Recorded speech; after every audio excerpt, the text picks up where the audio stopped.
primitive cloth doll patterns? Let me show you how. Today I'm going to show you two different ways of making the same doll. One that is very prim and one that is not so grungy. Hello, my name is Jersey.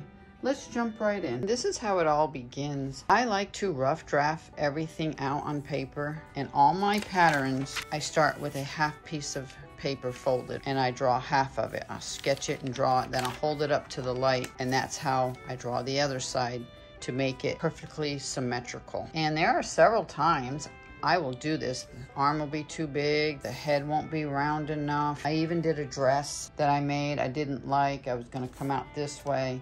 So it all takes time to rough draft everything to come up with the final pattern. I've changed the arms a little bit, the baby's head I changed. So it might not be 100% like I showed in the video because it evolves and changes, which is perfectly fine. And that's what it's all about. For the doll, the arms, and the baby, you will cut a piece of muslin linen or Oxenberg 8 by 14. Take the 8-inch side and fold it on itself. So now you have a 4 by 14, and either use freezer paper or plastic, whatever you so choose. Draw with a mark be gone the body, the two arms, and the baby.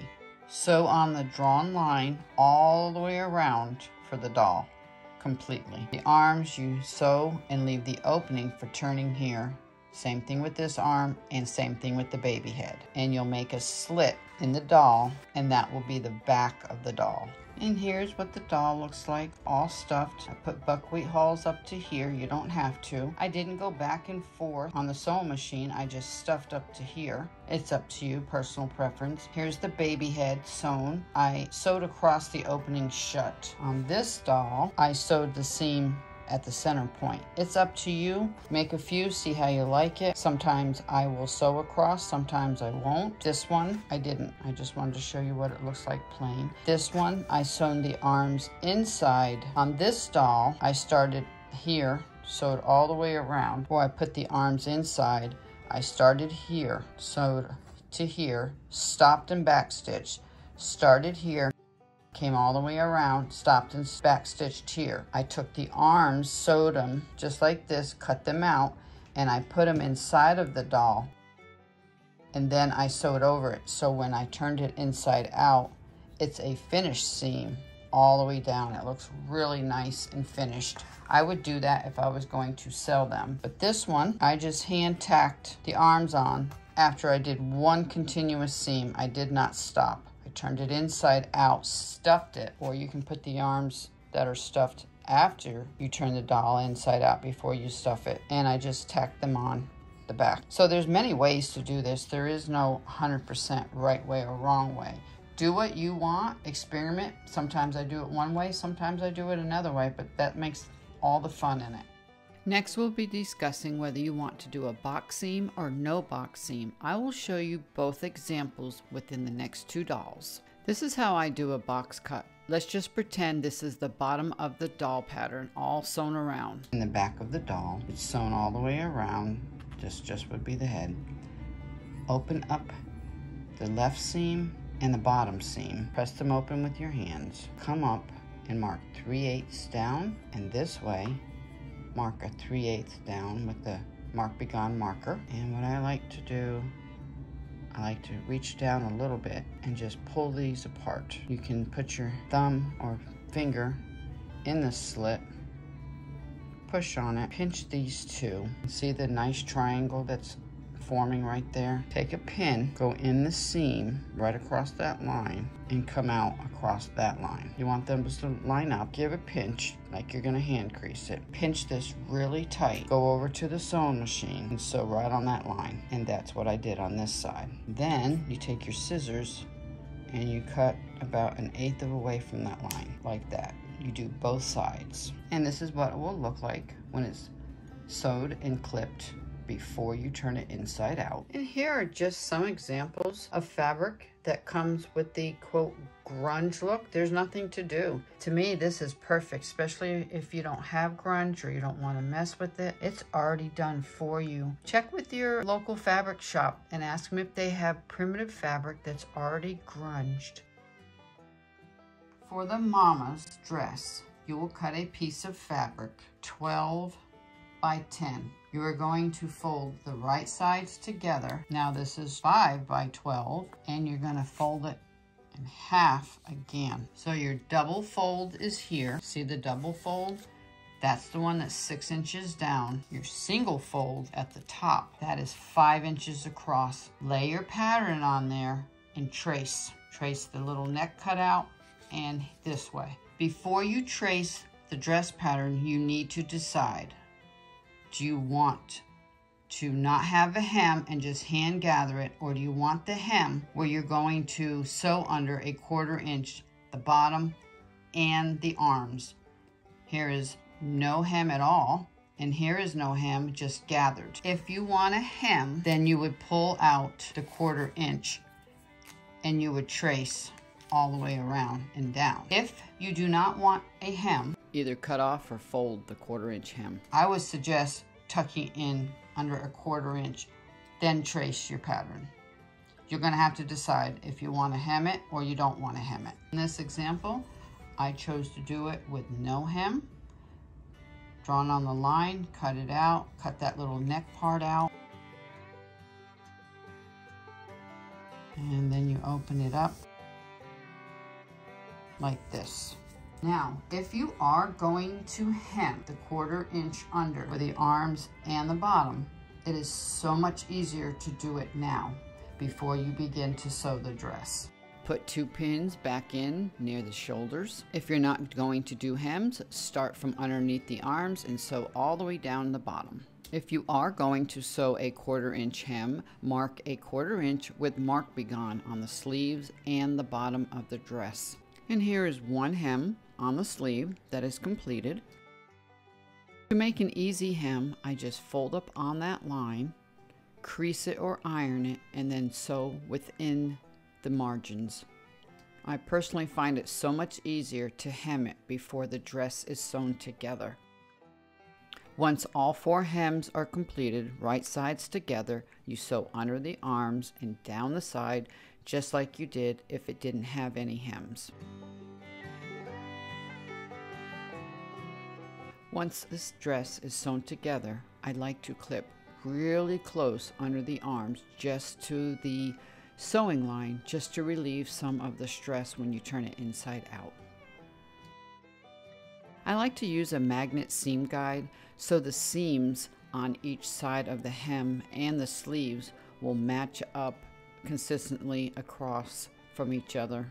Now let's move on to the apron. Here's your apron fabric, 5 by 12. You're going to take away 2 inches. That will be for the baby pocket. Now you take your 5 by 10 and fold it in half. So it is a 5 by 5 with the fold on top. Then take your pattern, that's the top of the apron, fold on top, and you're going to trace all the way around. From the top of the fold, using a ruler, measure 3 inches down and mark on the outside of the drawn apron.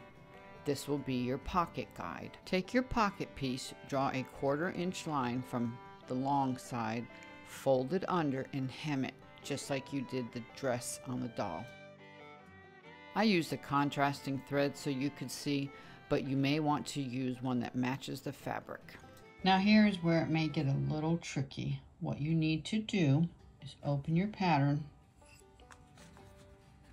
and the blue side goes down so you can still see the drawn 3 inches down line. Take your sewn piece, this considered the right side, the finished side. Put the finished side, you're going to put them right on that line, just like that. and give it a pin. Before you flip it over, you make sure you can see there's enough overhanging this blue line, enough over that line, enough over that line. Close your pattern up, fold is at the top again, or put a pin right there because you need to reach under here and take this one out, okay? So that's gonna hold underneath. And I sewed all the way around, starting at the top of the fold. And here it is, cut out 1/4 inch all the way around. I like to cut the corners at an angle. You don't have to, but I like to do that. I like to give a snip right in the corner, right up to the sewing line. It just releases some of the pressure. And then on this side, which will be your back, the one with the drawn blue line, I just want to make a little mark. I like to use my hemostats, pull up the one layer, make sure it's one layer in there. I can see that it's one layer. And I'm gonna make my snip. Actually, I like using my offset or my embroidery scissors. I'm gonna use my hemostat, reach up there, and pull it inside out. And here it is, all completed. And I did the contrasting thread so you could see, but normally you would want to match your fabric. And there's the slit. You can whip that close by hand, or you can put a label over it. I have my own labels, and I would hand sew it, or I would put some heat tape on it and put that down. Decide if you want to put a label on the front, or if you want to stencil it like I did here, or you can hand embroider a name, or not do anything if you want. And then you can also rough it up a little bit, cut away some fabric, and then hand stitch around all the way through the back before you put this on the doll. And as you can see, it's nicely finished inside. You don't see any slit. The slit will be on the back toward the body of the mama. Make sure you give it an iron, press it, or if you wanted to, you could grunge this. You can even put it in coffee. I use like Dollar Tree instant coffee. You can make a tea and make it a little bit darker. I use walnut hulls, but if you don't have walnut hulls, you can definitely use tea or coffee. Onto the head covering. For the head covering for the mama doll, you will cut a 2.5 by 7 piece of muslin, Augsburg, or any type of calico if you want. You will fold it down on itself. That will give you a 2.5 by 3.5. Also, if you would like, before you sew, you can take a 1/2 inch on the long side and crease it with an iron. If you pre-crease it, you put the hem inside. It is still a 2.5 by 3.5, and you will fold it on itself. And we're gonna sew this edge 1/4 inch all the way down, back stitch. So this is what it looks like. We did a 1/4 inch, and here's the iron down flaps on the inside. Now we're going to take it and make a 1/2 box seam. To do that, I like to clip from here to there just to release some of the tension on the seam, because we're going to hand open this. Open up your seam. You can take it to the iron if you want, or you can just finger press it with your nail. Open this back up, and I don't know if you can see that crease that we gave it when we folded it. This right here needs to line up on this open seam. Just go ahead and hand iron those down. Once you know you have that fold mark on this seam, go ahead and put a pin in it. Turn it over 1/2 inch down from this, the very top of the fabric. So right here, just this part right here, the very top, that's where we're going to start measuring down from. So we have a 1/2 inch mark is right on the edge of that, and you're going to draw with your mark be gone a line right across. We're going to take it to the sewing machine and sew right on that line. Remove your pin, and then we're going to cut across about a 1/4 inch to 1/8. We're going to cut that tip off. Now you can open up the seam if you want. You would do the same thing. You would just clip down to the sewn threads. You don't have to, personal preference. And then you're going to turn it out like this. And there's the seam or hem that we pre-ironed. If not, you would have to just manipulate it and hand iron around the doll. But by pre-ironing it, it just helps it look unified and nice. And that's like a 1/2 box seam. The way we did the bottom of the doll. Now you can leave it just like this. I am going to, or you can dip it in coffee, tea, whatever you want. And I'm gonna take a piece of yarn and go in, come out, go in, come out, and tie a bow. Or you can start here and leave a little bit, hand gather all the way around, come out this end, and then tie a bow in front. However you would like to finish the head covering is up to you. You can even put a safety pin in it to close it. You could hot glue it. I don't recommend that, but just a little piece of thread back and forth to tack it, like we did on this doll.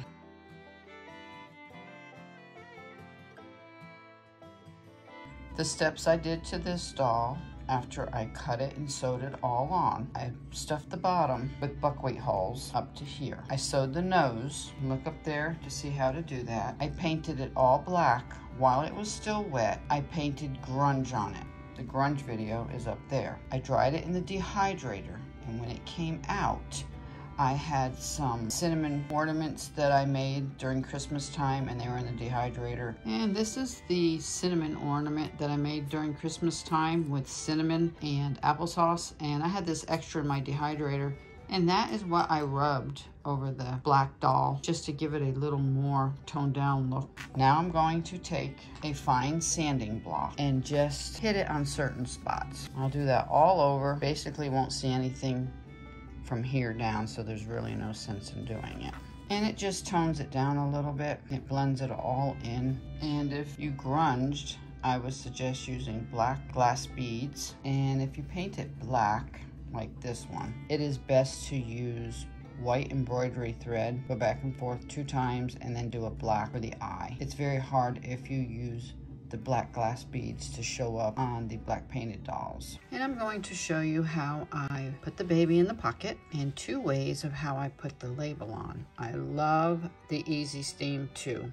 It's very, very permanent if you don't want to hand sew a label, which I do not want to at this time. So what I did is I came through the back with a hand sewing needle and I tacked the baby in there. But before I did that, I ironed the label on, put it on the back of the apron. As you can see, I did my slit for turning the apron way on top.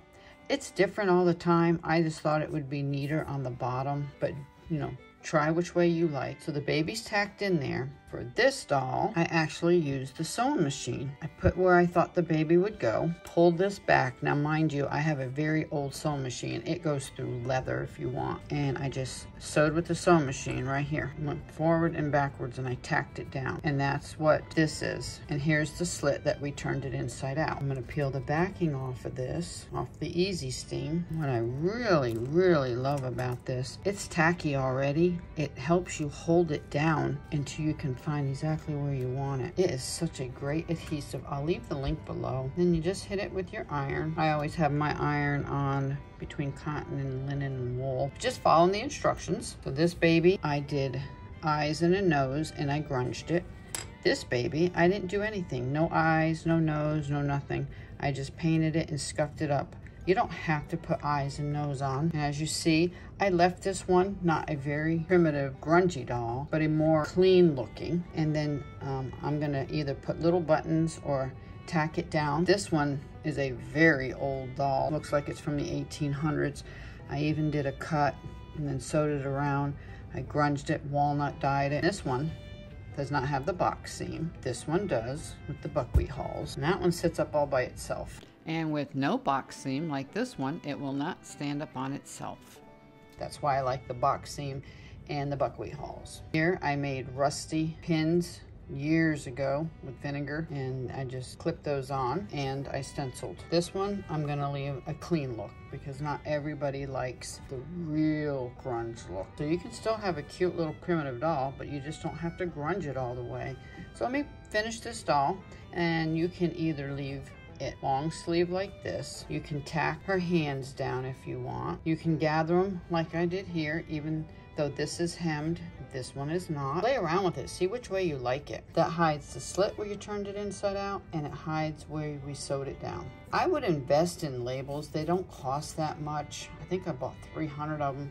They're gonna last forever. It's just something that you can hand down over generations, or if you decide to sell the doll, not the pattern, you will have your name on it. This is natural fibers. This is wool. This is 100% linen. These are my thrums, what's left over when I weave a project. Here I showed you an example. I just took some of the wool and twisted it and just put it around her head and shoved it inside her head covering so it could look like she has hair, wool hair. And then I wanted to show you that I just tacked this on with embroidery floss and knotted it in the back. That was plain and simple. You could take these, twist them, braid them, same thing with the linen, and you could even dye them a darker color. You can put it in like I did on her. I just twisted it and put it in there, and then you could braid it and have the braid come out the back like a long braid. Get creative. Try different ways. Leave me a comment below if you made these dolls and which is your favorite. And you can always put dried herbs. You know, my favorite is Sweet Annie. You could put a little in here. You can put little yarns, little skeins of yarn. They could be working on that, just say, or something for the baby to pretend play with. But think back when you were a child, what you would want in your doll if you were sitting in church or you were playing. And here's just a little personal thing about me. Yes, I am a freak for cleaning and organizing, but when I'm working, this is what I do. It's all over the place. My notes, everything. So I will have to clean up probably for an hour in here when I get done. But when I'm working, I don't want to take the time to be neat and orderly. It just distracts me from what I need to do.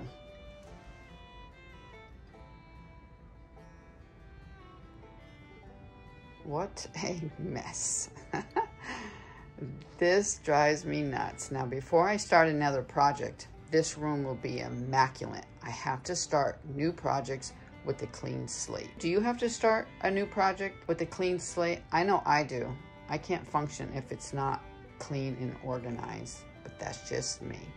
Well, this is Jersey saying thank you for visiting. I hope it wasn't too long. Leave a comment below. Did you really like this video? Are you going to make it? Have you made it? Most important, please share. I'm not really big on social media. I'm not very social, but if you are, and if you could, that would be a payback to me if you could share this video. Feel free to print this out. You can enlarge it, you can make it smaller. Just please don't sell it. You have my blessing if you want to make the dolls to sell. I would love if you could say this pattern was made from Farmhouse Basic Collection, and a good shout out is all payback that I would ask of you. If you haven't subscribed, please subscribe now. Hit that bell, all notification, so you'll be notified of my next video. And this is Jersey saying, have an awesome day.